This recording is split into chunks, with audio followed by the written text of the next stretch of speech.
Olá, meus irmãos, tudo bom? Glauber aqui, mais uma vez, para podermos dar continuidade à segunda parte do terceiro estudo sobre os anjos.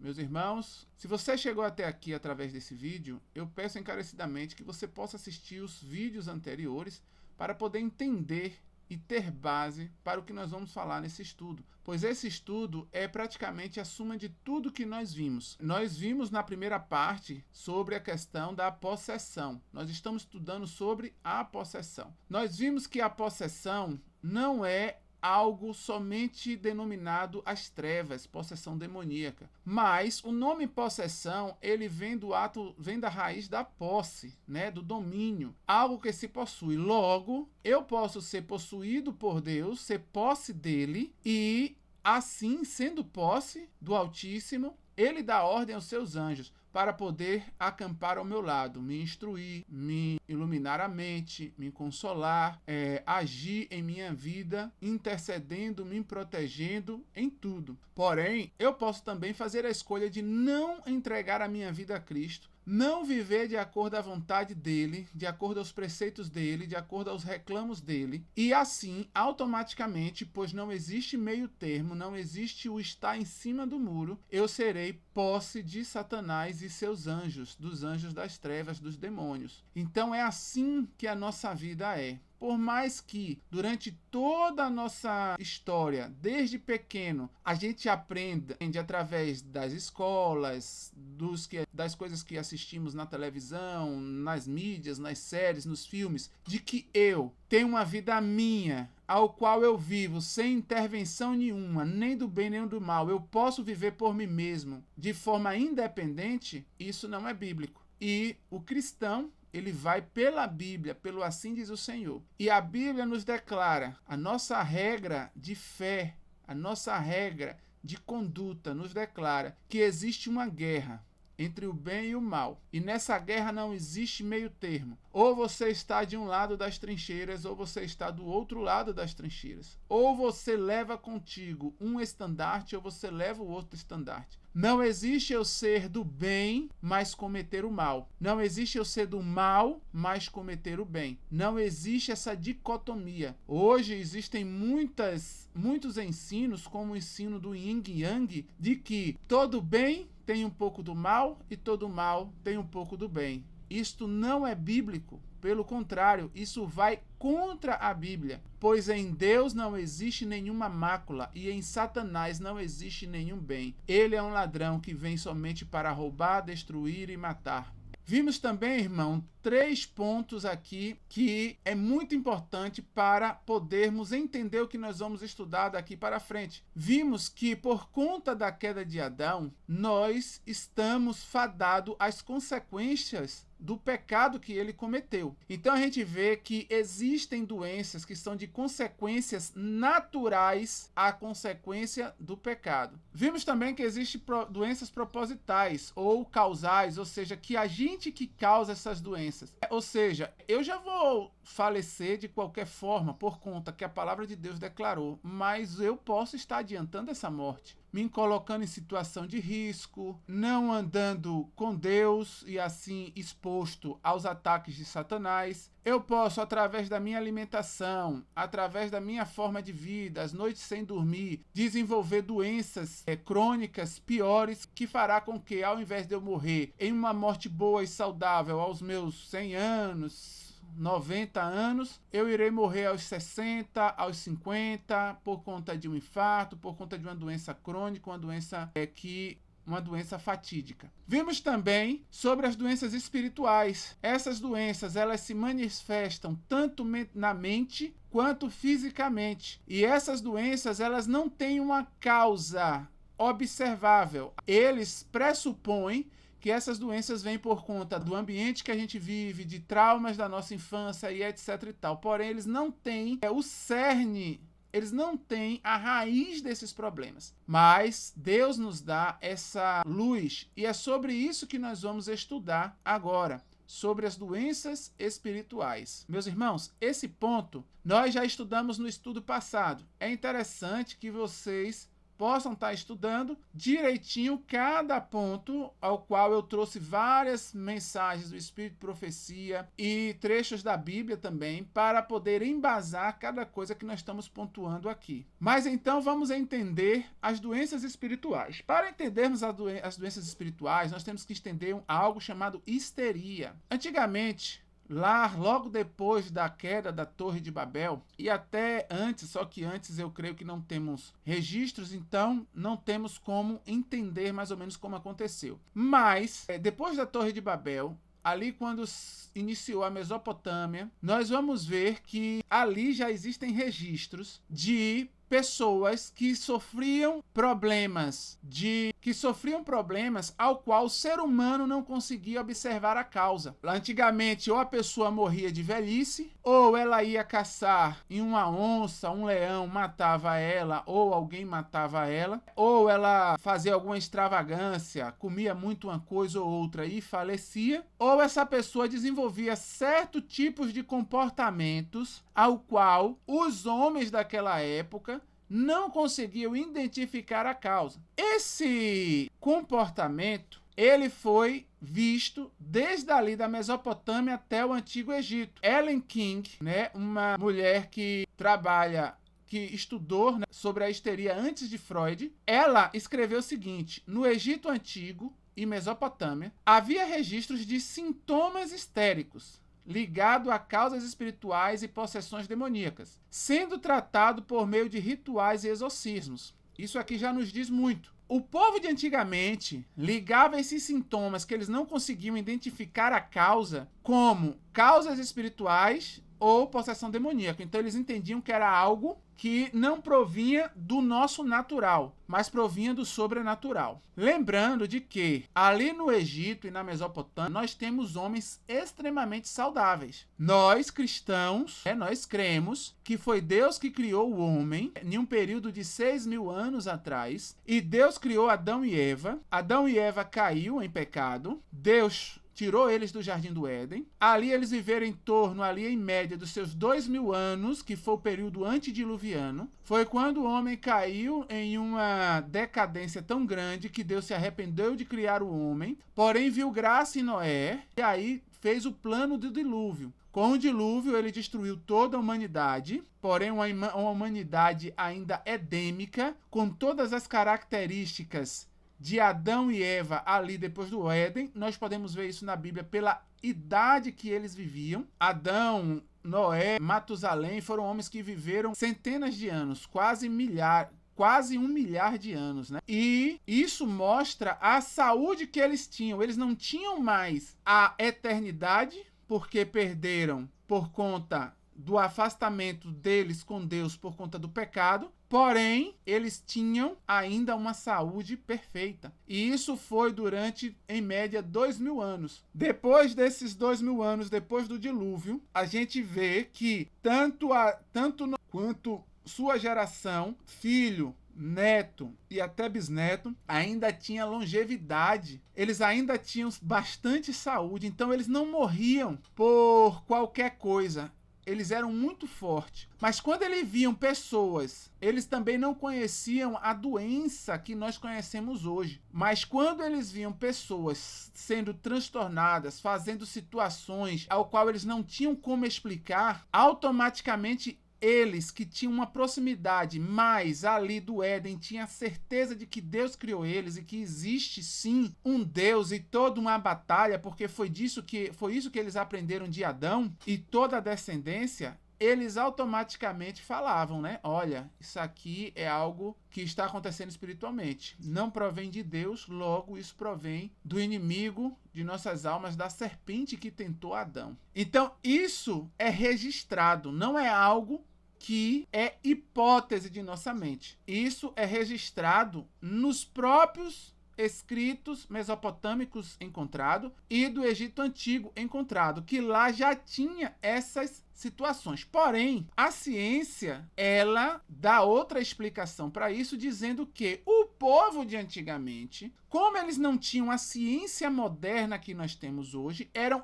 ignorantes, não tinham uma causa plausível e visível, e aí colocava a culpa no sobrenatural. Mas nós, cristãos, ao qual a Bíblia é a nossa regra de fé, nós não podemos, em hipótese nenhuma, ir pela ciência a respeito da antiguidade de nossa civilização, pois Deus nos deixa claro cada coisa que aconteceu naquela época através da Bíblia, quanto através também do espírito de profecia. Continuando, a palavra histeria, esse termo, né, histeria, vem do grego histera, que significa útero. Na Grécia Antiga, médicos como Hipócrates acreditavam que a histeria era uma condição exclusivamente feminina, causada pelo deslocamento do útero dentro do corpo. Esse conceito, conhecido como útero errante, levava a sintomas como, olha só, ansiedade, sufocamento e comportamento emocional intenso. Então, o ser humano é que buscava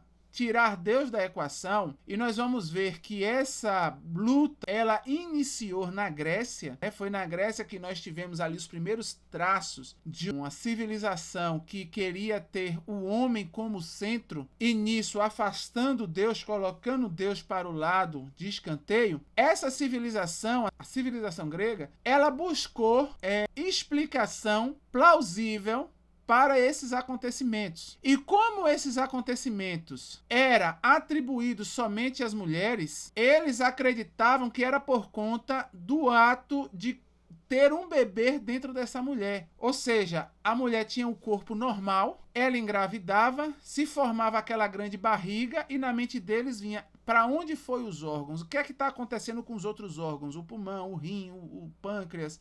E lembrando que naquele tempo eles não tinham o cérebro como aonde a gente pensa, né? O coração para eles, a mente para eles era ali nos rins, ali no coração, no órgão aqui central do batimento. Então eles pensavam que o útero levantava, suprimia a mente, suprimia todo o funcionamento do corpo, e aí a mulher tinha esses problemas. Então se a mulher tivesse algum problema desse, ansiedade, algum transtorno ali, alguma coisa que eles não tinham explicação, automaticamente ele falava: é porque ela já foi mãe, ela já foi gestante, e por conta disso os órgãos dela se embaralhou lá e ela sofre desses maus. Então eles pensavam, né? Agora entendi, agora eu tenho uma causa correta para isso. A teoria do útero errante, Ellen King continua dizendo: a teoria do útero errante, atribuída ao corpus hipocrático, sustentava que o útero podia migrar dentro do corpo feminino, pressionando órgãos e causando doenças. A histeria era, portanto, vista como uma condição exclusivamente feminina. Homens que apresentavam sintomas semelhantes, como convulsão, paralisia, desmaio ou crises emocionais inexplicáveis, e também o sufocamento, a ansiedade e os outros sintomas que nós vimos lá das mulheres, não eram diagnosticados com histeria, pois o conceito estava ligado diretamente ao funcionamento anômalo do útero. Na verdade, aqui, por que eles pensavam isso?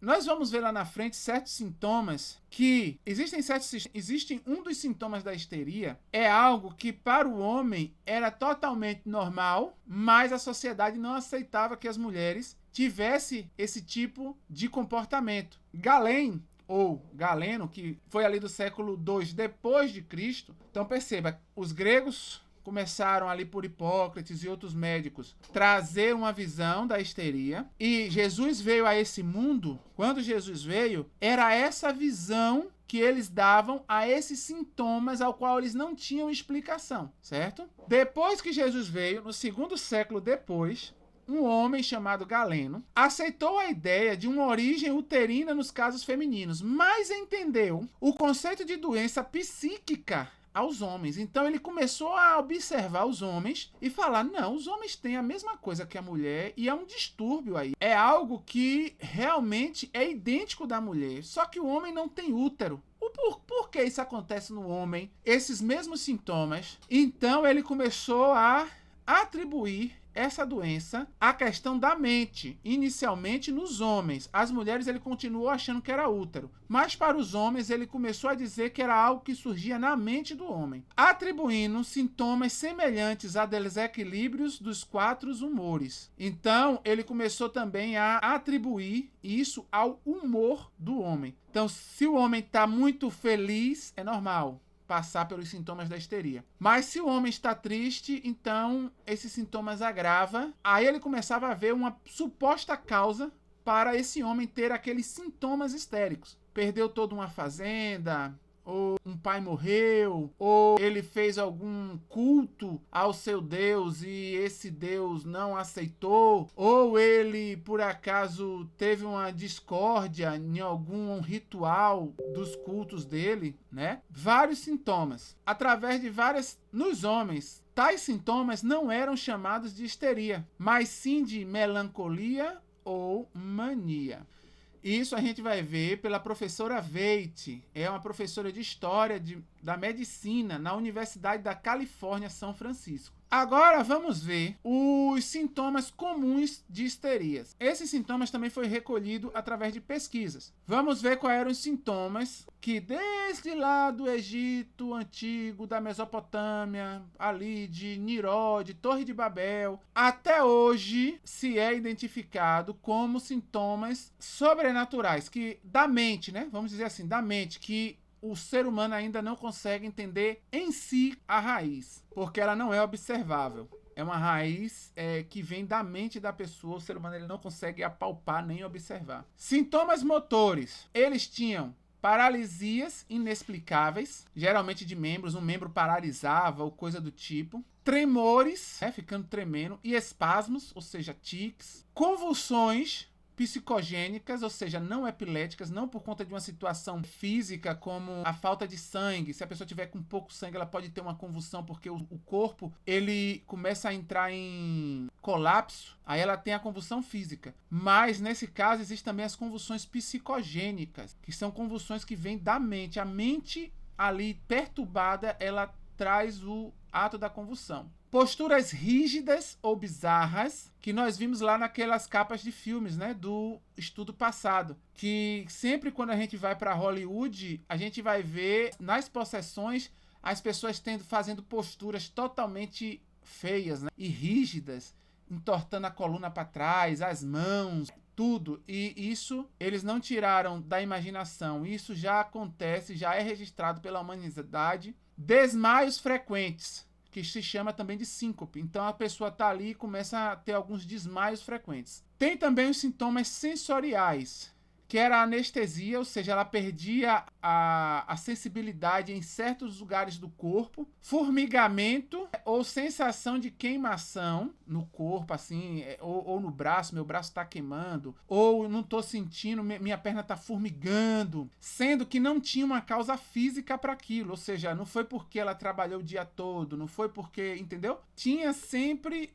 ele tinha um sintoma físico, mas não tinha uma causa para o sintoma físico. Cegueira ou surdez súbita, sem causa médica, ou seja, a pessoa do nada não consegue mais enxergar ou não consegue mais falar, certo? Ou não consegue mais ouvir, sem nenhuma causa, né? Hipersensibilidade ao toque ou à luz. Essas pessoas não podiam sentir certas coisas, não podiam tocar em certas coisas, que ficava totalmente sensível. Se eu como algo que tem uma textura diferente, isso me dá uma sensibilidade e eu não consigo comer, isso já me deixa nervoso. Ou muita luz também, sensibilidade à luz. Sintomas autonômicos e físicos. Palpitações no coração, e existe, vamos supor, a pessoa que está com o coração realmente ruim e ele sente essa arritmia, mas existe a arritmia que o seu coração está 100% bom, você vai ao médico, você faz todos os testes cardíacos, mas mesmo assim você sente o coração batendo de uma forma errada, sensação de sufocamento, como se algo subisse na garganta, o famoso globos histéricos. Então aquela situação de ter alguma coisa subindo e você sente aqui aquele negócio na garganta, como se estivesse te sufocando. Tem gente que diz que é como se fosse uma mão, né? Tem gente que fala que é alguma coisa em cima do peito. Tudo isso é uma sensação dessa... Tudo isso vem da histeria, né? Tanto que o nome científico para essa causa é o globos histéricos. Vem da histeria. Dor crônica inexplicável, principalmente em cabeça, abdômen e peito. E temos também os distúrbios gastrointestinais, como náuseas, vômitos e alterações de apetite. A pessoa que também sofre com esses sintomas da histeria é uma pessoa que ela sente enjoo, quando vê algo, começa a sentir um enjoo, já quer vomitar, ou se não, vomita mesmo. Ou também tem alteração do apetite, isso aqui eu não como, aquilo ali eu não como, e começa a ter esse tipo de comportamento, de começar a ver certas coisas que ele não quer comer. Antigamente eles observavam isso nas pessoas que tinham histerias. Sintomas emocionais e comportamentais. Crises de choro ou risos incontroláveis. A pessoa começava a chorar e não tinha mais controle sobre aquele choro, ou começava a rir e não conseguia mais parar de rir.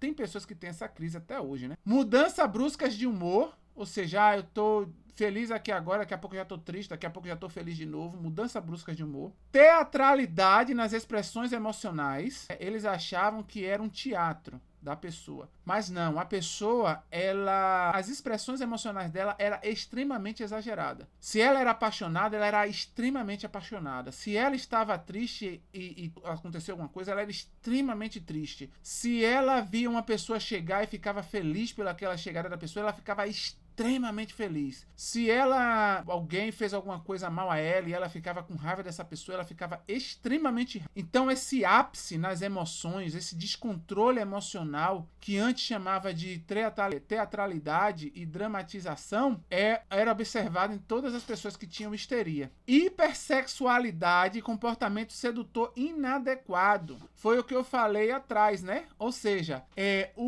a pessoa que tinha esses sintomas de histeria, né? Ela tinha um apetite sexual extremamente aflorado. Para a mulher, isso eles viam como algo anormal, porque a mulher não era assim, né? Então, o marido tinha ali a mulher muitas das vezes fria, só buscava o marido no momento que o marido quisesse, né? Ou seja, ali não tinha fria, mas essa mulher entrando nesse estado de histeria, ela já mudava. E ela não se limitava nem mais com o marido, né? E ia buscar em outros homens. E isso, para a sociedade daquele tempo, a mulher fazer isso era extremamente errado. Por isso eles colocavam a questão histérica somente nas mulheres. Porque o homem que quisesse ter várias mulheres era tido como um homem viril. O homem, ele quer procriar, ele quer reproduzir, ele tem a necessidade física dele mesmo, ele pode ter 1, 2, 3, 10 mulheres em uma semana e para ele tudo pode, né? Tanto que antigamente os reis, eles tinham muitas mulheres, os homens tinham várias mulheres, e esse comportamento, ele é da histeria. E também tinha um comportamento sedutor inadequado, de toda hora dar em cima. Então as mulheres toda hora davam em cima dos homens. E também outro ponto era a forte necessidade de atenção. Então a pessoa que tinha histeria, ela queria ser o centro da atenção sempre em tudo, né? Tanto uma criança, quanto um adulto, quanto uma mulher, ele queria que todos olhassem para ele de uma forma ou de outra. Agora, irmãos, é interessante a gente pontuar o seguinte: nunca vamos deixar de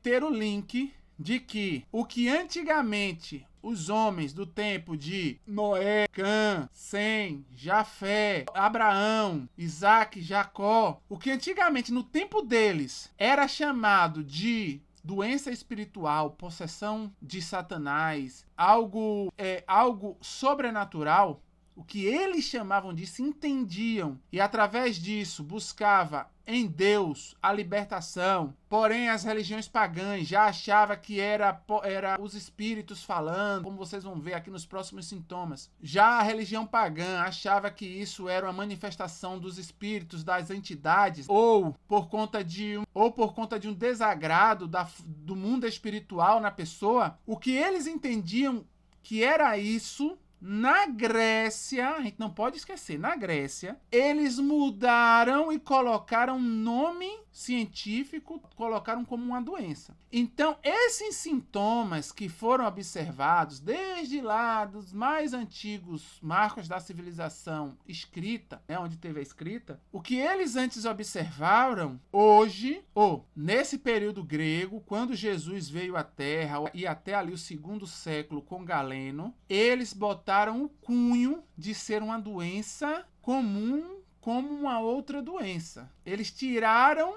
totalmente, nós estamos vendo que eles tiraram totalmente o cunho espiritual. Mas nós cristãos, nós temos que nos ligar ainda, nós cristãos temos que nos ligar à raiz, né? A o que era ali nos tempos dos patriarcas. Mas vamos para frente, vamos para frente. Sintomas adversos ou atípicos de histerias. Então, aqui são sintomas que eles viam em pessoas que tinham histerias terem esses sintomas, mas não era frequente. Era um que tinha, outro que tinha. Aqueles sintomas que nós lemos ali, os comuns, era frequente em quase todas as pessoas que tinham a histeria. Então, se eu tinha ali a histeria, estava sofrendo daquilo, eu tinha sempre a grande maioria daqueles sintomas. Então, era diagnosticado, vamos dizer assim, com histeria. Eles entendiam que era histeria. Porém, em um ponto ali, em uma pessoa ali, em outra pessoa aqui, eles viam que tinha também sintomas, outros sintomas. Primeiro, alteração cognitiva. A pessoa tinha amnésias, ou seja, esquecendo de eventos pessoais importantes. Eles esqueciam quem era eles, quem era o pai deles, o que aconteceu. Outro era o estado de transe ou dissociação. Ou seja, ele não era mais ele se tornava outra pessoa. Ele se dissociava dele mesmo. Como se ele saísse do corpo dele ou outra pessoa ali estava no corpo dele, um outro ser, uma outra personalidade, como hoje diz. Antigamente era chamada de... Até hoje nas religiões pagãs fala que são as entidades, né, que tá ali nas pessoas. Desrealização.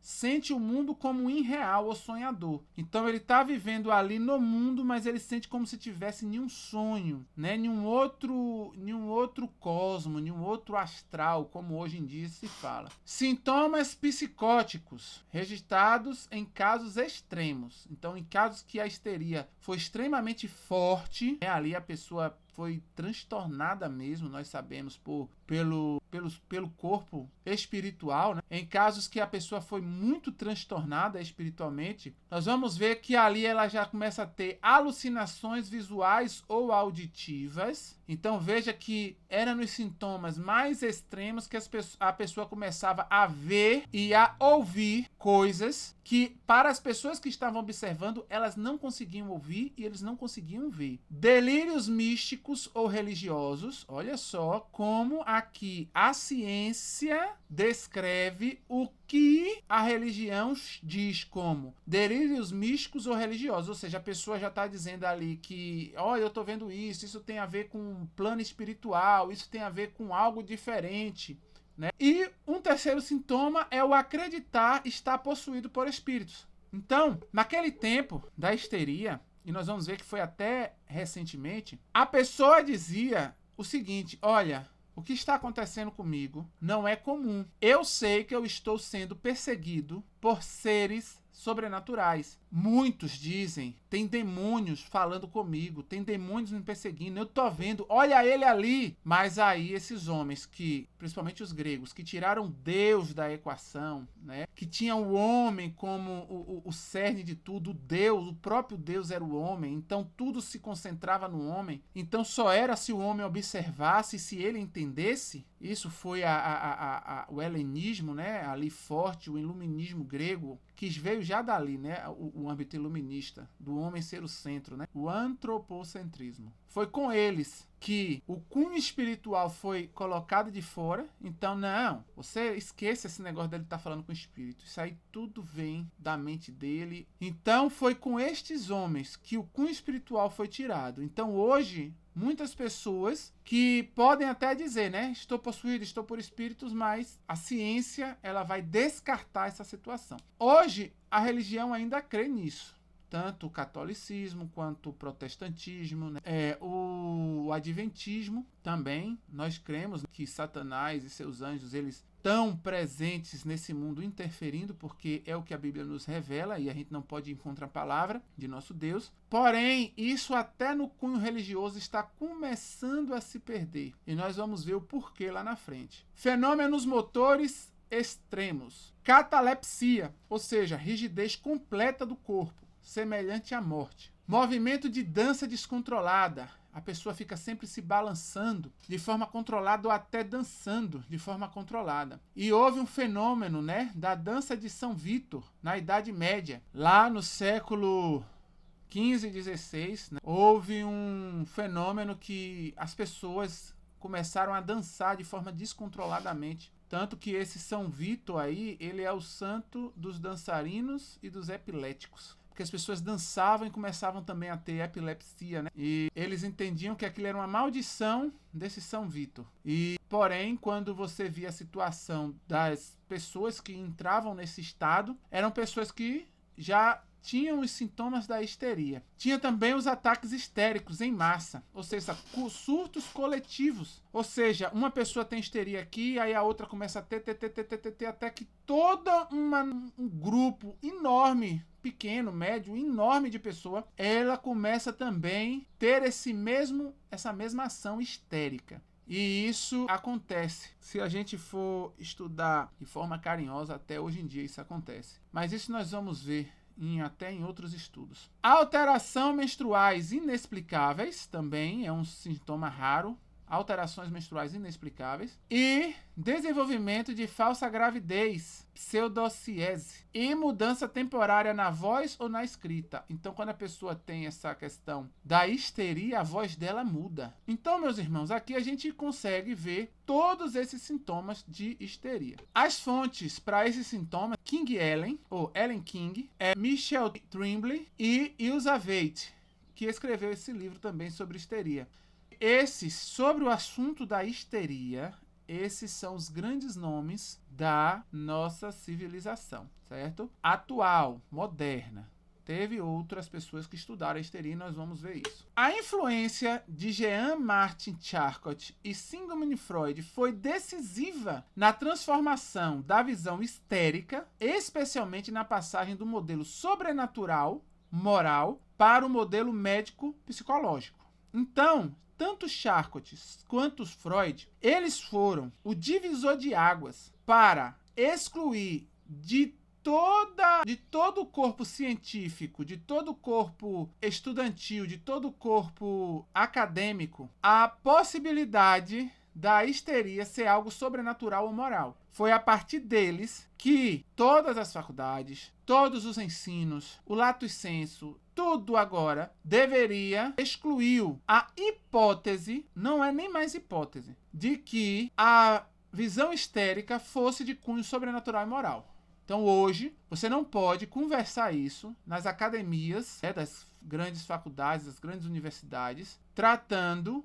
sintomas de histeria como algo proveniente do sobrenatural e moral. Com estes homens, isso foi abolido e você só pode ver qualquer sintoma desse como cunho médico-psicológico, científico, entendeu? Vamos ver quem foi Jean-Martin Charcot. Ele foi um neurologista francês. Ele foi considerado Napoleão das doenças nervosas. Ou seja, toda doença nervosa, ele ia lá e tinha uma solução para ela, ele vencia essas doenças nervosas. Então a pessoa chegava com problemas de histeria, todos esses sintomas que nós lemos aí passado, curava essas pessoas, né? Supostamente curava as pessoas. Ele foi o primeiro grande médico a tratar a histeria como uma doença neurológica legítima. Então ele foi o primeiro médico a falar assim, olha, esqueça sobrenatural. Isso é uma doença natural, neurológica, vem da mente e isso aí se cura da forma fácil. E não como uma simulação ou fraqueza de caráter ou possessão demoníaca. Como Charcot mudou o diagnóstico. A histeria como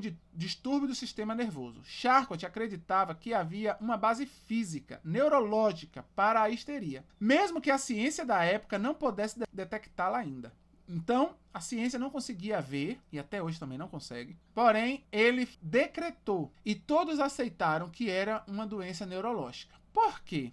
Porque dele provinha a suposta cura. Ele conseguia tratar essas pessoas. Como? Estudos com hipnose. Ele usava a hipnose para provocar ou aliviar sintomas histéricos, sugerindo que o inconsciente tinha poder sobre o corpo. Então, por mais que ele não conseguisse observar, e a ciência hoje não consegue observar a raiz da histeria, eles sabem que vem do inconsciente, de algo que eles não conseguem adentrar, certo? Porém, existe uma técnica que eles usam, chamada hipnose, que essa hipnose, ela faz com que a pessoa, de um estado de transe, ele coloque para fora, de forma verbal, em ações e etc e tal, coisas que eles creem estar no subconsciente dessas pessoas. E através dessa hipnose, esse Charcot, ele começou a tratar essas pessoas. E por conta da sociedade ver resultados, este homem começou a ser proeminente na questão da histeria, e aí sim a palavra dele começou a ser lei nesse âmbito. Meus irmãos, eu não trago nem nada sobre a hipnose nesse estudo. Trarei no próximo estudo nosso, que é conflito entre mentes. Nós vamos estudar um pouco sobre a hipnose. Porém, é interessante eu adentrar em um ponto aqui para que fique bem claro. A hipnose, ela faz com que você, de forma consciente e inconsciente, deixe que outro ser possa te induzir a fazer algo através da sugestão. Então você se põe em uma situação, escolhe estar em uma situação, ao qual essa situação ela te fará desligar a parte da razão do seu cérebro, ou seja, você vai deixar que você vai abrir a razão do seu cérebro, e isso se faz por várias técnicas. Esse Charcot, ele entrava na mente dessas pessoas e ali tanto fazia essas pessoas, uma pessoa normal, ele entrava na mente dessa pessoa através da hipnose, certo? Supostamente ele, cristãos? Vou deixar isso aqui bem ressaltado. E ele fazia com que a pessoa tivesse todos os sintomas da histeria. Assim como a pessoa que chegasse com esses sintomas, ele entrava através da hipnose na mente da pessoa e fazia com que a pessoa não tivesse mais aqueles sintomas, certo?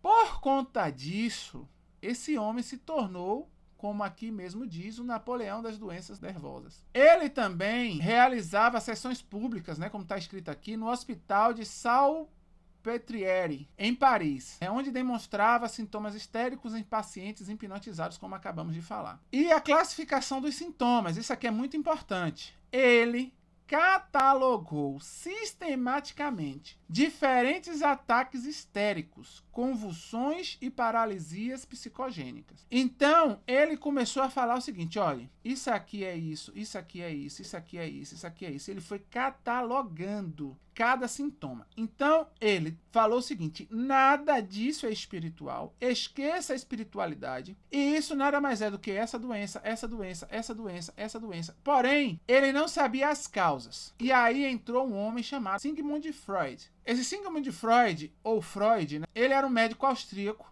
e foi o fundador da psicanálise. Freud transformou a histeria de um problema neurológico, que foi o que Charcot fez. Olha só a evolução. Charcot botou que era um problema extremamente totalmente neurológico, e Freud ele já veio dizer que esse problema neurológico nada mais é do que um problema psíquico. Então, a doença, o sintoma que Charcot identificou, Freud trouxe a causa. Então, o que é que ele fez? Como Freud mudou esse diagnóstico? Origem psíquica dos sintomas. Freud propôs que sintomas histéricos eram expressões físicas de conflitos emocionais inconscientes reprimidos. Então, se a pessoa começa a ter uma crise histérica com problemas, com aqueles sintomas que nós vimos, qualquer um deles, o que é que Freud dizia? Ele tá tendo essa cegueira agora súbita porque na infância dele, ele era um menino de 3 anos de idade e ele entrou no quarto do pai e da mãe e ele viu o pai e a mãe tendo relações de forma explícita doentia, e aquilo ali trouxe para ele um problema na mente, fez com que, quando ele fosse adulto e visse novamente aquela mesma cena, mesmo em um casal terceiro, ou seja, em um casal de amigos ou em algo observável, um cinema, um filme, aquilo ativasse um ponto do psique dele que fizesse com que essa pessoa não mais queresse ver. E ali ele teve uma cegueira súbita. Em palavras minhas, né? Parafraseando, tentando explicar para vocês o que é, foi mais ou menos isso que Freud fez. Então hoje, toda a ideia de histeria, atualmente, ela é explicada como problemas psíquicos, psicogênicos, que teve sempre sua origem em conflitos emocionais inconscientes, que eu reprimi antes e hoje eu estou tentando colocar para fora. E aí ele trouxe a teoria da conversão, criou o conceito de conversão psíquica. O sofrimento emocional é transformado em sintomas corporais. Então, há uma conversão do que eu sofro na mente para o físico, certo? Então, o que antigamente, lá nos tempos primórdios, o ser humano olhava e falava, opa, essa pessoa aí está sendo induzida pela serpente lá do Éden,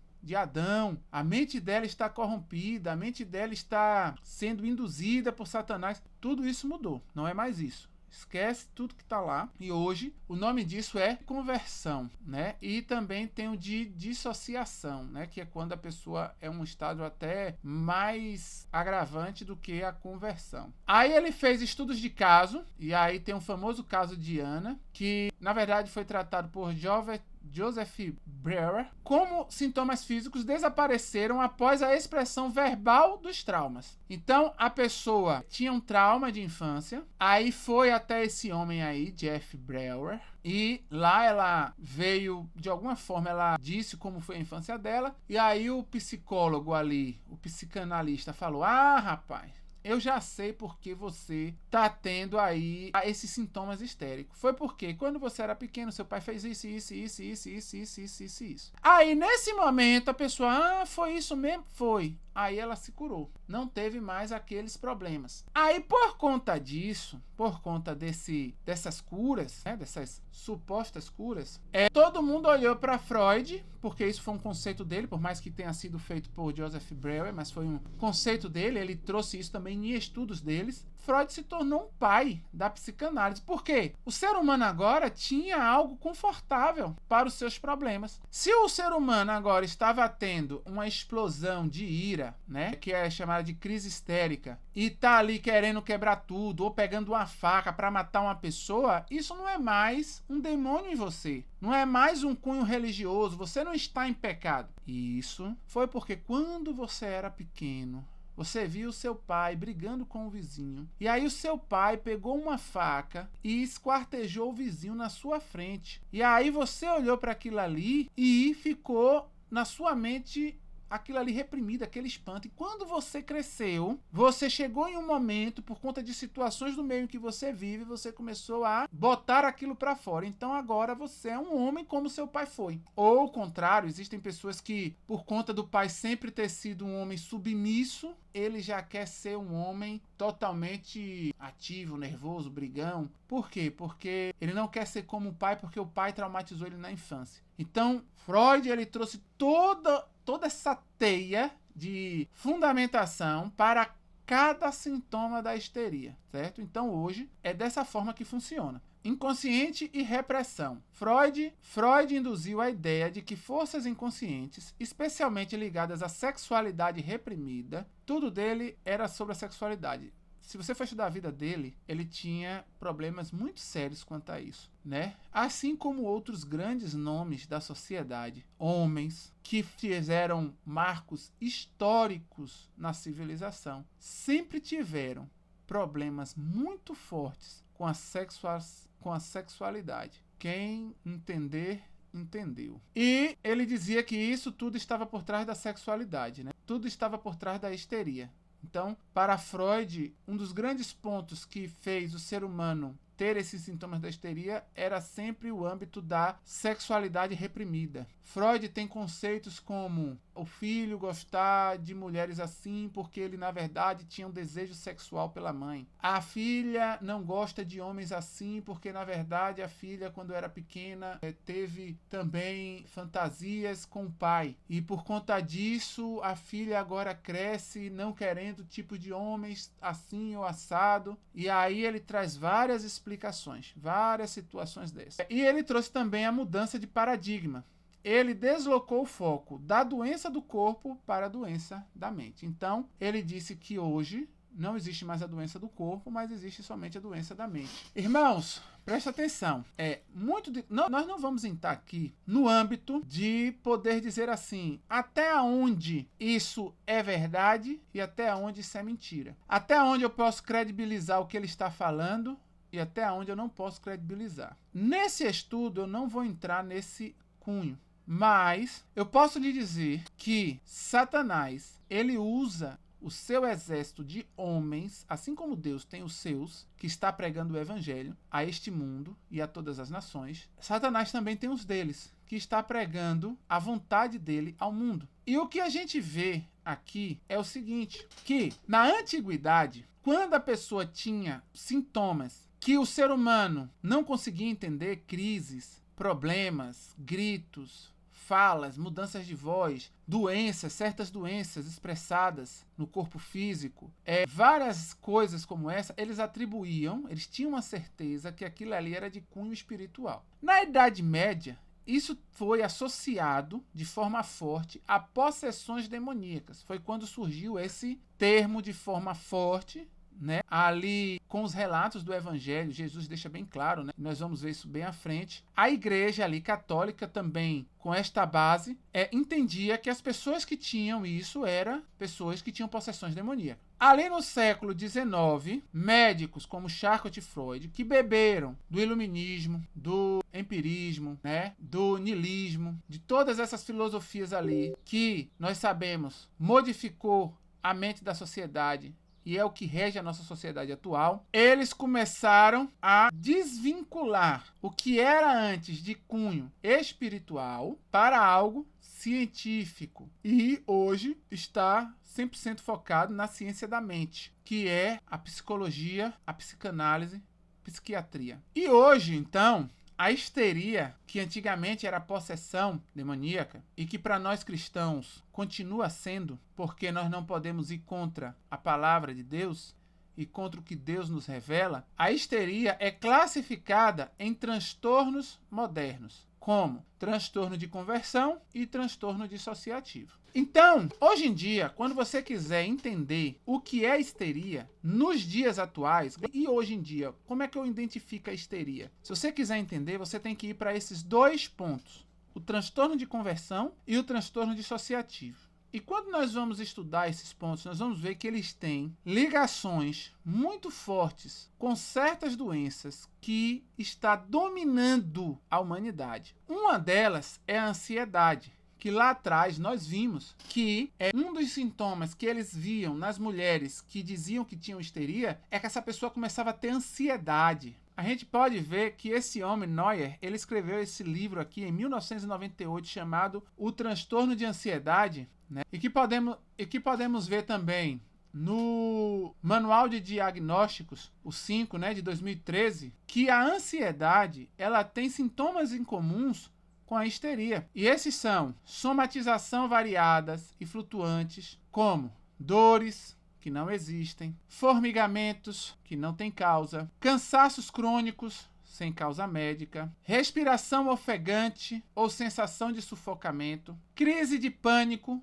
como componentes teatralizados ou dramáticos, paralisias momentâneas ou perca sensorial transitória, que acontece em alguns casos de ansiedade conversiva. Então veja a similaridade, essa correlação, né? Tem também relação com a depressão, né? Tanto Freud fala isso no livro Luto e Melancolia, tanto também Klein fala isso, né, no livro sobre a depressão e o mundo interno. Então eles dizem que os sintomas em comum da depressão com a histeria é a fadiga extrema com expressões corporais exageradas, queixas corporais vagas e múltiplas sem fundamento fisiológico, ou seja, ai, tô sentindo uma dor no coração, ai, tô sentindo que vou ficar doente, ai, tô sentindo um enjoo, tô sentindo, ou seja, sintomas. Ele começa a sentir um monte de coisa que não tem nada a ver com a vida que ele leva, ou seja, ele não tem nenhuma causa aparente. Ele vai no médico e os exames estão todos ok, né? A apatia é combinada com crise de agitação emocional intensa, então a emoção dele fica sempre agitada, e ideias de culpas associadas a eventos teatrais ou dramatizações emocionais. Mais uma vez, a pessoa está dizendo que está mal, a pessoa está dizendo que é isso, que é aquilo, mas as pessoas, eles não ouvem. Também existe relação com o transtorno bipolar, e esses dois homens aqui, Goldin e Jameson, eles escreveram sobre isso, e Elmer também escreveu sobre isso, e eles dizem que o transtorno bipolar com a histeria tem em comum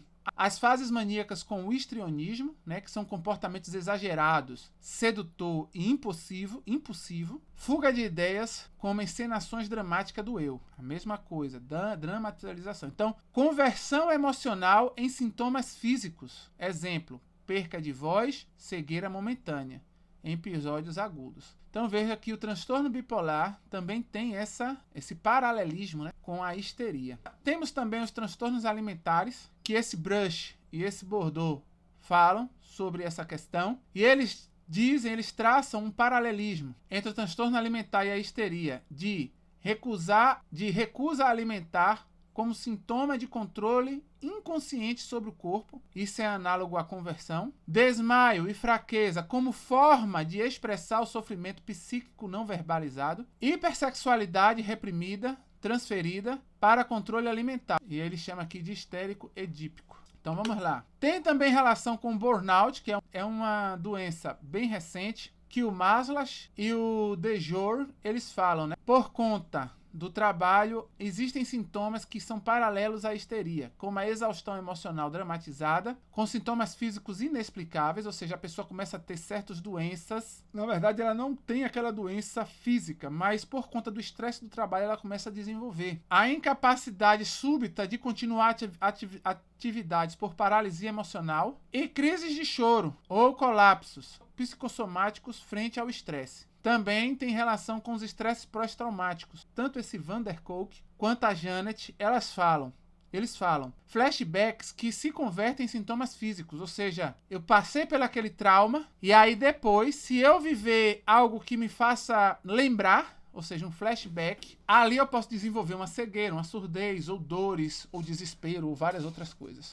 Também temos o estado de dissociação com comportamentos automáticos, fora da realidade. E temos também a conversão de traumas psíquicos em paralisias ou amnésias dissociativas, certo? E temos também, importante, o autismo. O autismo também é uma doença que hoje está crescendo. Se vocês forem aí na internet, ver que é uma doença que está crescendo muito. Nós podemos ver que, em grande parte das religiões neopagãs, aí depois você dá um Google para saber que religiões são essas que estão no nosso cotidiano, no Brasil, nos Estados Unidos, etc e tal. Nessas religiões neopagãs, o autismo, ele não é considerado como uma doença. O autismo é considerado como um estágio de evolução da espécie humana.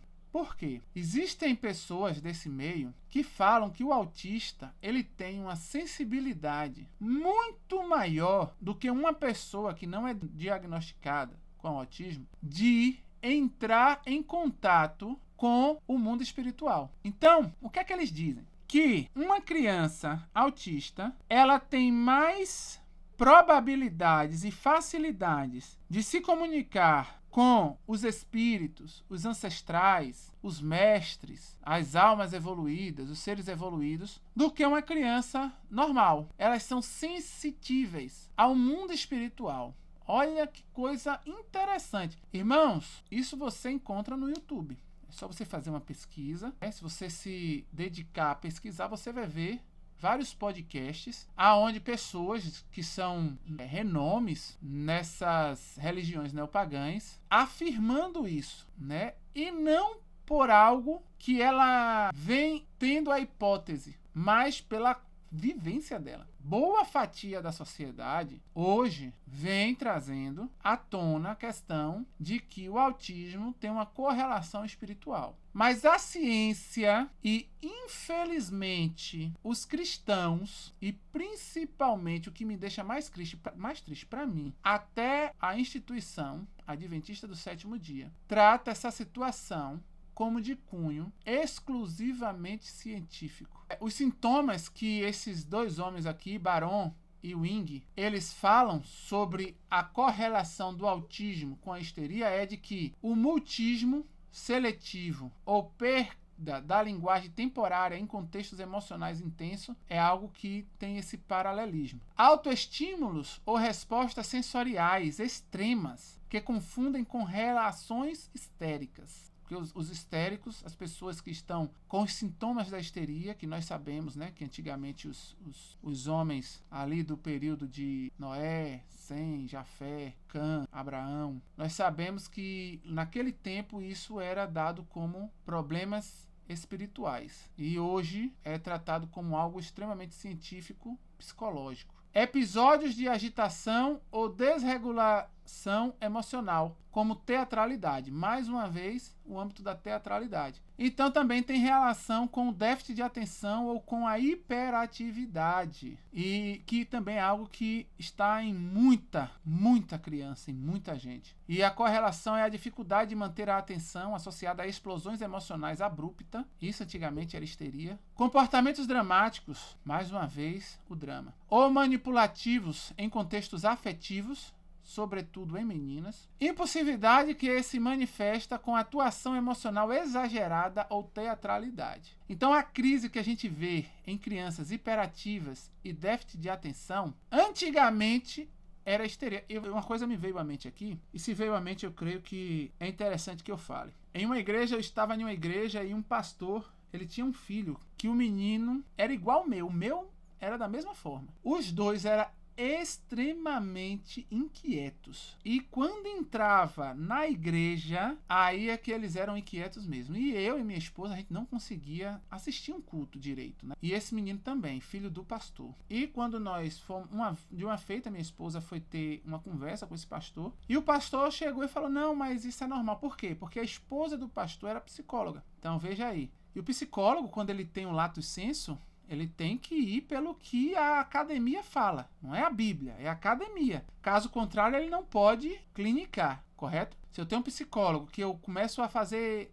na clínica, eu começo a dar para você razões da Bíblia para o seu problema e não razões do lato sensu acadêmica, se a ordem dos psicólogos souber disso, automaticamente você perde a sua credencial. Então esse pastor chegou para minha esposa e falou, não, isso é comum, isso aí é porque ele é, eu não sei, né, qual dos quais é, mas é sanguíneo, não, ele é colérico, ele é fleumático, ele é melancólico. Então assim, ele atribuiu o que a ciência fala, tanto ao meu filho como ao dele. E eu fico vendo que até nas nossas fileiras a gente praticamente excluiu o assim diz o Senhor pelo assim diz a ciência. E isso é triste. Eu cristão, devo acreditar no que a Bíblia diz ou no que a ciência diz?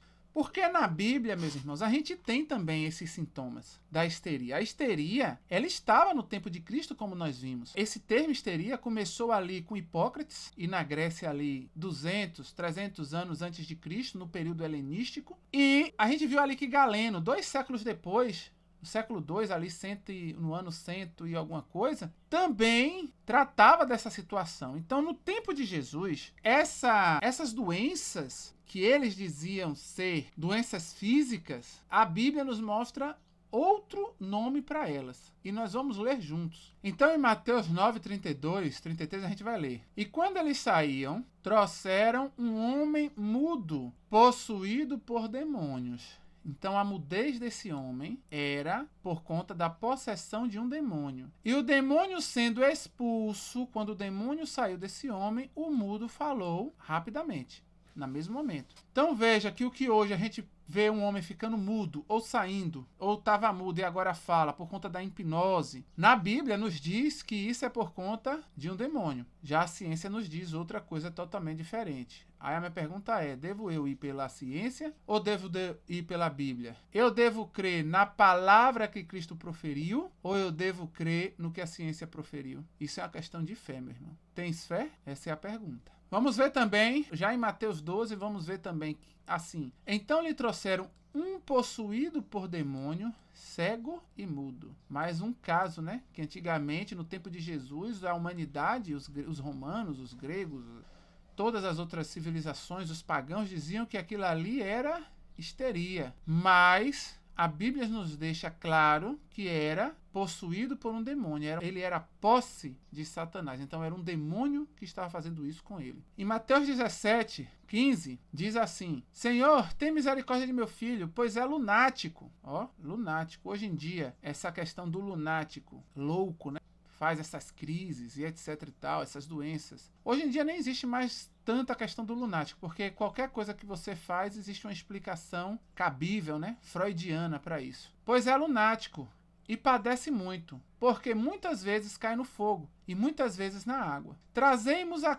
Aí Jesus falou, né? Trazei-mo aqui. E repreendeu Jesus o demônio e saiu dele. E repreendeu Jesus o demônio que saiu dele. E desde aquela hora ficou o menino curado. Gente, quão valiosa é essa passagem para tantas pessoas que passam por esse problema, ou conhecem pessoas que passam por esse problema. Essa passagem nos diz que em Cristo, em Jesus, se a gente tem um parente, um filho, ou nós mesmos passamos por esse tipo de problema, a Bíblia nos deixa claro que Jesus ele tem um poder de repreender esse demônio que muitas das vezes está nos guiando, esse demônio que está ainda tendo posse de nós. E quando Deus repreende, automaticamente nós ficamos curados. Olha que coisa linda, né? Mas hoje em dia a gente não busca mais ouvir o que o Espírito tem a dizer às igrejas, o que a palavra de Deus nos declara. Hoje nós vamos pelas sedições humanas, pelas tradições de homem. E isso é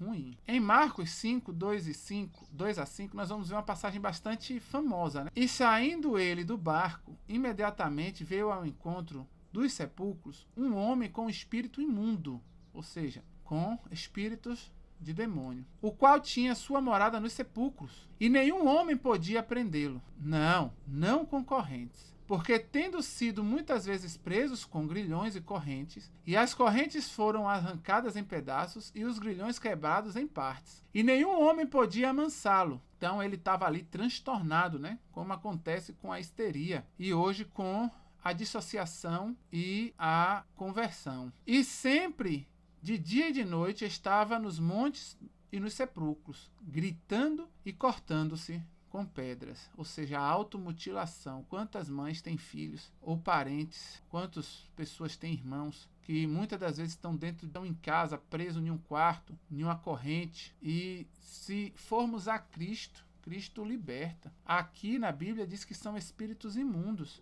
e para eles somente Jesus. Ele é o que tem poder sobre todos os espíritos maus. É ele que tem todo o poder no céu e na terra, pois a ele foi dado. Pois certa mulher, cuja filha tinha um espírito imundo, ouvindo sobre ele, Jesus, veio e lançou-se aos seus pés. E é isso que devemos fazer, nós que temos problemas. E a gente vê aqui, né, que a criança tinha um espírito imundo, e ele ouvindo sobre ele, quem? Jesus, veio e lançou aos nossos pés. E a gente tem esse testemunho de que, ao nos lançar aos pés de Cristo, nós temos a cura. A mulher era grega e de nacionalidade sírio-fenícia, então, ou seja, não precisa ser da igreja, não. Se você está assistindo isso daqui, você não é de uma igreja, de nenhuma denominação, Deus, ele não olha a placa de igreja. Deus olha você ir a ele, se arrepender dos seus pecados, buscar fazer a vontade dele e pedir em nome dele, vivendo de acordo à vontade dele. Fazendo isso, tenha certeza que ele o ouvirá do céu, a ouvirá do céu. É independente da vida que você viveu, Deus não olha para isso. E ela pedia-lhe que expulsasse de sua filha o demônio. Então ele disse, por essas palavras, aí a mãe falou lá, né, que desejava a cura, e Jesus atestou nesse momento, e ela disse que queria, e aí Jesus disse, por essas palavras, ou seja, pela fé dela, pela fé em Cristo, o demônio já saiu de sua filha, e saindo ela para sua casa, achou-se a filha deitada sobre a cama, e que o demônio havia saído. Então a gente vê aqui também uma coisa interessante, né, que isso... A mãe, o pecado da mãe trazia a permissividade do demônio estar com a filha. A libertação do pecado da mãe, quando Cristo ali a libertou, viu a fé dela e ali deu uma bênção sobre ela e a perdoou, automaticamente o demônio que estava na filha saiu. Hoje a gente às vezes culpa as crianças, mas a gente não olha para nós mesmos. Eu e minha esposa entendemos que muito dos problemas que nossos filhos têm é por conta das nossas escolhas, da nossa forma de viver e dos nossos pecados. Caso contrário, se a gente anda em Cristo, pode ter certeza, Cristo aqui habita, e onde está o santo não está o profano. Vocês conseguem compreender isso? Então a nossa luta hoje, a minha e de minha esposa, é matar o nosso eu para que Cristo possa tomar a nossa vida por inteiro. E temos aquela máxima que Paulo traz para a gente. Não vivo eu, mas Cristo vive em mim. Porque quando alguém está em Cristo, nova criatura é. Então Deus ele nos dá uma nova mente. E essa mente é a mente dele. Ele pisa na cabeça da serpente. E a cabeça da serpente, a gente às vezes bota isso para Satanás. Não. A cabeça que Jesus vai pisar é a nossa. A cabeça, a mente da serpente que está em nós. A mente pecaminosa. A mente que tendencia sempre a caminhar para ver o pecado. Eu sou o primeiro a ir para junto. Deus quer pisar nessa cabeça que nós temos. E aí, quando ele faz isso, aí ele habita. Nós nos tornamos o quê? Um templo limpo, uma casa limpa e ordenada e ornamentada para que o Espírito Santo possa se fazer presente. E neste momento, ele está agora no ambiente em que nós estamos. E ali o profano, ele não habita. E nós somos o quê? Blindado pelo nosso Deus. Mais um exemplo que a Bíblia nos traz. E na sinagoga havia um homem que tinha um espírito de demônio imundo e gritava em alta voz, dizendo: deixa-nos sozinho. O que temos nós para fazer contigo, ó Jesus de Nazaré? Viste para nos destruir? Eu sei que tu és, eu sei quem tu és, o Santo de Deus. E Jesus respondeu, e Jesus o repreendeu, dizendo: emudece e sai dele. E o demônio, então essa pessoa estava o quê? Com um demônio. Ele não estava tendo uma crise de hiperatividade ou de não sei, ele não estava tendo isso. Ele não existia isso.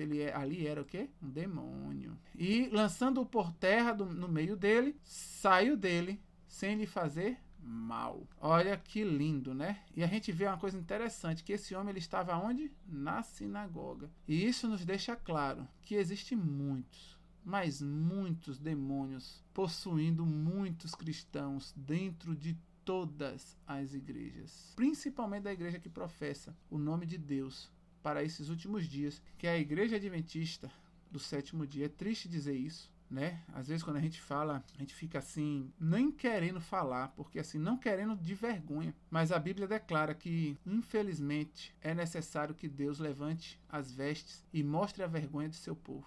Está escrito. E porque eles se afastaram dele. E por conta disso, hoje a gente vê uma apostasia, um distanciamento de nosso Deus tão grande. É porque são homens fazendo isso? É porque Deus permite? Não. É porque já são demônios que estão tomando a frente. E isso tanto a gente vê na Bíblia, quanto a gente vê no espírito de profecia. Então, entrou Satanás em Judas, que tinha por sobrenome Iscariote, o qual era do número dos 12. Então veja, até o próprio Satanás pode possuir uma pessoa, mas ele possui pessoas estrategicamente relevantes para ele. E nesse caso foi Judas. E ele também possui muitos nesse mundo. E lembre que possuir não é estar dentro. Possuir é estar conduzindo a mente. Essa pessoa, ela é posse de Satanás, e Satanás, ele sugestiona, ele ordena, ele manda na mente dessa pessoa. Então,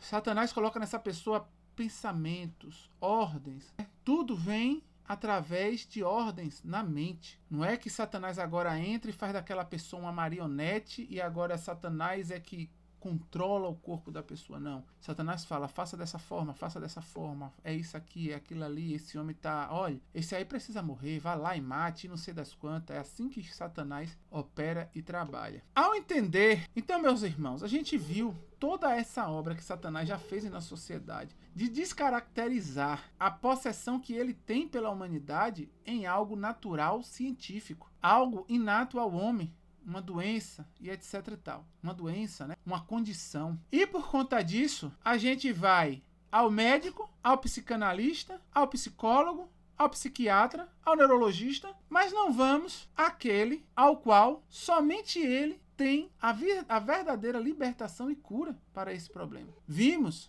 que Satanás também opera as suas curas, mas é através de narcóticos, através de hipnose, através de vários outros métodos, ou até ele se afasta dessa pessoa para que outras pessoas creiam que essa pessoa está curada, e assim ele faz os seus sinais e maravilhas, até por professa as pessoas que, em nome de Cristo, está dizendo que está expulsando o demônio, né? Nós vemos isso aí em várias igrejas, principalmente do cunho neopentecostal. E a ideia de Satanás em trazer isso como algo da ciência é exatamente para que o ser humano vá ao homem em vez de ir a Deus, né? E agora vamos ver aqui alguns últimos textos, que são o texto do Espírito de Profecia, que também vai deixar isso bem mais claro para a gente. Olha só, o Novo Testamento declara enfaticamente que os homens eram possuídos por demônios. As pessoas assim afetadas, né, não eram meramente portadoras de doenças provenientes de causas naturais. Então, o Espírito de Profecia nos deixa claro que existem pessoas que são doentes, mas por causas espirituais e não naturais. Cristo possuía perfeita compreensão dos fatos com os quais estava lidando, e assim reconheceu a direta presença e operação dos espíritos maus. Por conta disso, Jesus não falou, você precisa de um médico. Você precisa... Não. Deus foi direto ao ponto. Repreendo você, demônio, saia dele. Entendeu? Hoje, o ser humano não tem mais esse discernimento. O ser humano, ele não tem o poder de repreender um demônio. Quem tem esse poder somente é Deus, Cristo. Então, nós, quando sabemos que estamos em uma situação dessa, temos que ir a Cristo para que ele possa fazer isso. Mas, infelizmente, nós vamos às tradições dos homens, né? Aos curandeiros desse mundo. O Novo Testamento fala claramente a respeito dos demônios. As pessoas que foram controladas por eles não sofriam simplesmente de causas naturais. Olha, controladas. Então as pessoas eram controladas por eles. Cristo reconheceu a presença direta e atuação dos espíritos maus. Os endemoniados de Gadara violentavam-se a si mesmos e ameaçavam todos os que se aproximassem deles. O corpo desconfigurado e sangrando e a mente transtornada apresentavam um espetáculo que agradava muito ao príncipe das trevas. Diante da ordem de Jesus, os anjos maus se afastaram de sua vítima, deixando-as controladas, inteligentes e dóceis. Olha, irmãos, nós que estamos passando por situações tão... Olha, irmãos, olha o que Deus nos fala, que tem cura para nós. E esta cura nos dá controle, inteligência e mansidão. Esse evento foi permitido para que os discípulos, nós também somos discípulos de Cristo, pudessem conhecer o poder cruel de Satanás e assim não fossem enganados por suas ciladas. Irmãos, nós somos discípulos de Cristo. E ele nos deixa toda a luz através da Bíblia, do Espírito de Profecia, exatamente para que a gente não caia nas ciladas de Satanás. E a gente entendendo que ali é um demônio, teremos poder também para expulsar esses demônios. Como? Em Cristo, meus irmãos. E como é que Cristo venceu Satanás, meus irmãos? Com o amor. Foi se dando na cruz por nós. Naquele momento, na morte de Cristo, Satanás foi vencido. Se eu sei que uma pessoa está possessa, como é que eu vou trazer a cura para ela? Trazendo Cristo, trazendo o amor, indo, cuidando, abraçando, mostrando o amor de Cristo, mostrando o que Cristo fez em nossas vidas, cuidando ali de forma carinhosa, dócil. Pode ter certeza. Contra o amor e contra a palavra de Deus que devemos apresentar a essas pessoas, apresentando ela a Cristo, Satanás ele não tem poder nenhum. Cristo também desejava que as pessoas soubessem que ele é poderoso para quebrar a influência de Satanás. Não é médico, não é psicólogo, não é psiquiatra, não é neurologista, não é psicanalista, meus irmãos. Não vá a homens, não vá a ídolos. Deus é um Deus ciumento. Vá a Ele e Deus vai te libertar dessa prisão. Embora Jesus tivesse ido embora, as pessoas que foram libertadas de modo tão maravilhoso ficaram para falar da misericórdia do seu benfeitor. E Ele quer que a gente também fale dessa misericórdia. Deus não força os homens a abandonarem suas incredulidades. Acham-se perante eles a luz e as trevas, e a verdade e o erro. E nesse estudo foi apresentado isso a ti, meu irmão. Cumpre-lhes decidir qual aceitarão. Se é o lato sensu, a ciência, a academia, a tradição de homens, ou o assim diz o Senhor. O espírito humano é dotado de faculdades de discriminar entre a verdade e o erro. O período do ministério pessoal de Cristo entre os homens foi o tempo de maior atividade de forças do reino da treva. Durante séculos, Satanás e seus anjos haviam procurado controlar o corpo e a alma dos homens. Desse período, que foi há 2000 anos atrás, já se passaram 2 milênios. E aí? Será que ele desenvolveu novas técnicas? Será que ele desenvolveu novas formas físicas, meios de controlar o seu corpo e a sua alma, meu irmão? O meu corpo e a minha alma? Com certeza, porque Satanás não dorme. Agora, como nós vimos, Deus quer nos livrar desses enganos. Precisamos agora escolher crer nele, na palavra que nós estamos lendo, ou crer na ciência, para trazer sobre eles pecados e sofrimento. O engano do pecado atingira seu apogeu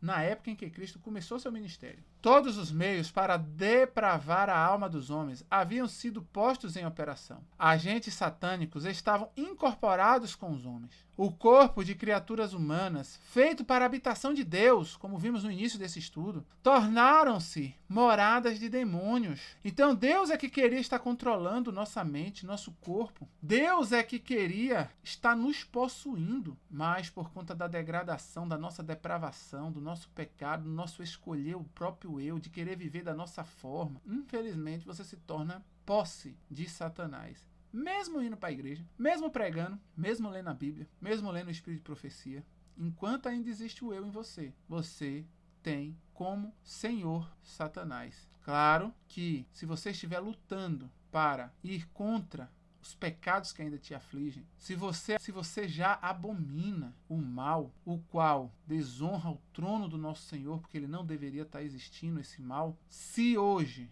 cometer o mínimo dos pecados dói em ti o coração, pode ter certeza que Deus está operando em você e você pode ainda até estar pecando, mas todo mal que te vier, porque todo pecado tem consequência, isso te trará mais força para abandonar o erro que você está cometendo, certo? Os sentidos, os nervos, as paixões, os órgãos dos homens eram por agentes sobrenaturais levados a condescender com a concupiscência mais vil. Então, o que é que Satanás ele trabalha? Sentidos, visão, audição, tato, olfato e paladar, nervos, paixões, vontades e os órgãos também dos homens. Os agentes, os demônios sobrenaturais, né? Os agentes sobrenaturais, eles nos levam a condescender a concupiscência ao pecado. O próprio selo dos demônios se achava impresso na fisionomia dos homens. Esta refletia a expressão das legiões do mal que se achava possesso. E o Espírito de Profecia nos declara que será assim nos últimos dias. Nos últimos dias, tirando os 144 mil que estarão de pé, possessos pelo Espírito Santo, toda a humanidade estará 100% entregue, aberta, possessa, sendo posse de Satanás. Posse integral. Por isso, toda a sociedade se unirá em uma só voz para exterminar aqueles que estão de pé para reivindicar o caráter do Altíssimo. Irmãos, que seja eu e você.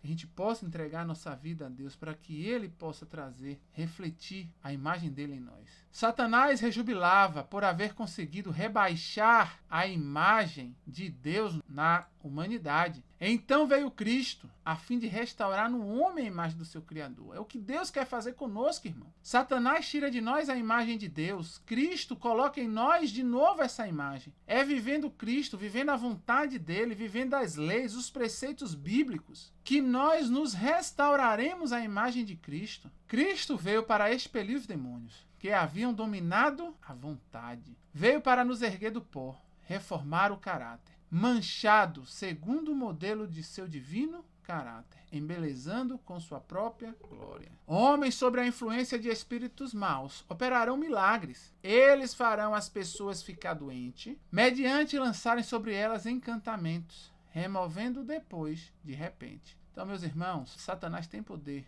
de trazer doença, certo? E tem poder de remover. Então, hoje eu não tenho que crer em milagres. Hoje eu tenho que crer na palavra, né? Orar a Cristo e deixar que Ele faça a obra em minha vida e na vida das minhas pessoas que amo e que estou orando por elas. Sei que Satanás ele pode colocar e tirar e eu ficar, foi Deus. E o que é que vai me garantir que foi Deus? A palavra. Se está de acordo a palavra, se está de acordo a lei e o testemunho, então há verdade nisso. Levando a outros a dizerem que as pessoas doentes foram miraculosamente curadas. Isso Satanás tem repetidamente feito, meus irmãos. E isso daí pode acontecer até entre nós da verdade presente, certo? Nós temos que estar firmes sempre na palavra e somente nela. E deixar que o Espírito Santo nos guie por esta palavra. Estamos pelejando um combate ao qual depende resultados eternos. Temos inimigos invisíveis a enfrentar. Anjos maus estão se esforçando para obter o domínio sobre a criatura humana. Tudo quanto prejudica a saúde não somente diminui o vigor físico, como tende a enfraquecer as faculdades mentais e morais. A condescendência com qualquer prática nociva à saúde torna mais difícil a uma pessoa discernir entre o bem e o mal. E daí mais difícil resistir ao mal. Aumenta o perigo de fracasso e derrota. E Satanás está destruindo a humanidade e até o próprio professo povo de Deus, os adventistas do sétimo dia, através do apetite. Hoje, falar de reforma de saúde é lindo no púlpito. Mas na casa da maioria dos adventistas, essa reforma não é seguida. Muitos pensam que a reforma de saúde é parar de comer carne. Aí param de comer carne e falam, não, eu sigo a reforma de saúde. Como isso acalenta o coração. Mas, meus irmãos, não é dessa forma. A reforma de saúde, ela é um leque. Ela é o sono, ela é o exercício físico, ela é o contato com a natureza, é o tomar sol da forma correta, os tipos de alimento, é o vestuário, tem vários pontos. Se você quer seguir a Cristo e ama-o e quer ter o seu corpo como um templo para o seu amado Deus Criador, eu creio que para você não será esforço demasiado estudar sobre toda a reforma que Deus nos deixou. Então eu deixo contigo isso. Meus irmãos, nós vimos que no primeiro estudo nosso, que os anjos eles têm poder para iluminar nossa mente. É Ele que nos protege, Ele que nos ajuda a fazer o bem, Ele que nos faz lembrar, são eles que nos confortam, eles que nos curam, eles que nos instruem, eles que nos inspiram, eles que atuam em nossa mente e eles que falam conosco, intervêm até de forma pessoal. Louvado seja Deus por mandar anjos a acampar ao nosso redor, nós que tememos e amamos a Ele. Porém, vimos também que o inimigo, os anjos maus, também eles podem iluminar a nossa mente para coisas erradas. Eles podem nos atacar em vez de nos proteger ou proteger os deles, né, as pessoas que servem a ele. Ele pode nos ajudar a fazer o mal. Da mesma forma que a gente é ajudado a fazer o bem, Satanás pode nos ajudar a fazer o mal com a nossa esposa, com nossos filhos, com os nossos amigos, chacotear, brigar ou até fazer mal mesmo. Ele está ali para nos instruir a isso. Ele pode nos fazer lembrar de coisas que nos levam a pecar. Ele pode nos confortar ou ele pode nos oprimir de forma intensa, que é o contrário do conforto, com pensamentos ruins, com a depressão, com a ansiedade, com tudo isso. A gente viu lá que isso são sintomas da histeria, ou seja, é o sintoma de demônios tentando nos atacar. Não é porque você sente isso que você já está sendo uma posse, literalmente, de Satanás. Mas se você sente isso, é porque Satanás está querendo já te tirar totalmente do caminho e te guiar. Isso eu falo principalmente para os irmãos da verdade presente.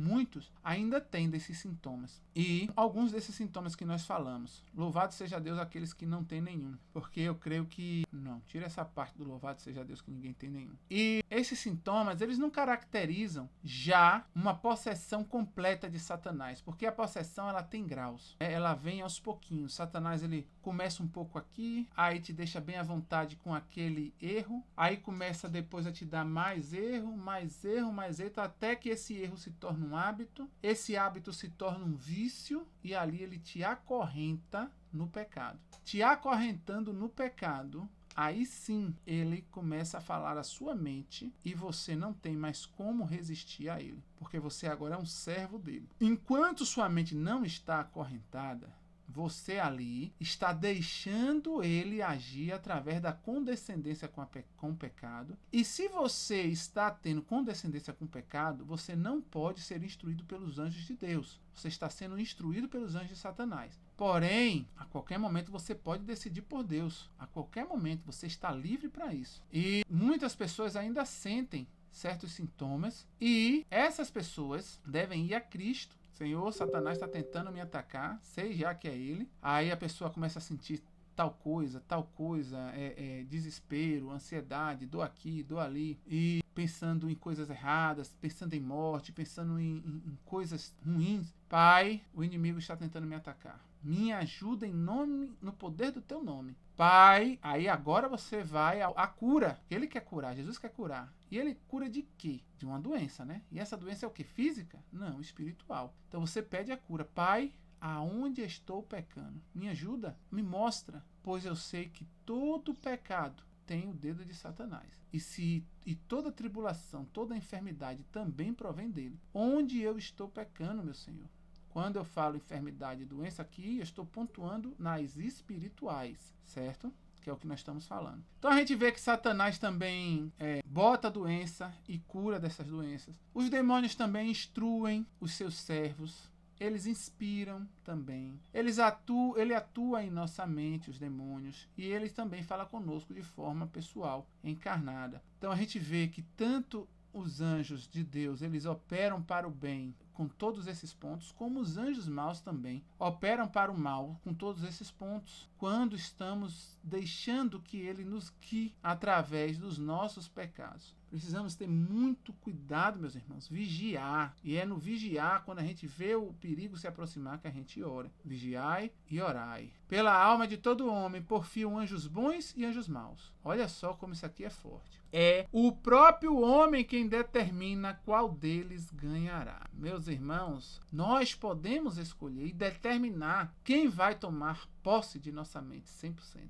Peço aos ministros de Cristo que forcem sobre o entendimento de todos os que lhe chegarem ao alcance da voz a verdade do ministério dos anjos. E é isso que eu estou fazendo como um ministro de Cristo. Não sou um ministro, como é que se diz, com lato sensu, porque hoje em dia os ministros tristemente até da instituição adventista, são aqueles que têm lato sensu e que têm a carteirinha. E para o mundo hoje, para você ser de Deus, você tem que ter uma faculdade e tem que ter uma carteirinha para que você seja um ministro de Deus. Não é isso que a Bíblia ensina para nós em momento nenhum. E nem o espírito de profecia, certo? E claro que Deus quer a sua igreja organizada. Mas se a sua igreja, ela o abandona automaticamente, Deus agora toma conta dos seus remanescentes. Foi assim no passado e não existe nada de novo debaixo do céu. Então é assim hoje. Infelizmente, os pastores da instituição muito dificilmente têm ainda. Pastores que pregam sobre os anjos, já vi pregações, poucas, mas tem. Porém, não no cunho que nós estudamos aqui. Por quê? Porque, como você viu, bate em situações muito delicadas, né? Principalmente você vai contra muito do que é ensinado pelas academias, pelas faculdades, pela medicina, por esses deuses do mundo. E eles hoje vivem em um mar ecumenista. Eles não querem mais... O evangelho deles se adequam ao mundo. Não é mais feito para tirar os filhos de Deus do mundo, mas para colocar o mundo dentro mas para colocar o mundo dentro do que eles estão dizendo que é o reino de Deus. E aí fica o reino de Deus totalmente distorcido. Por isso que a gente vê essa grande apostasia dentro da igreja, né? Então, meus irmãos, esse foi o meu intuito, de trazer esse estudo a vocês. E vocês também, como ministro de Cristo. Todo discípulo é um ministro de Cristo.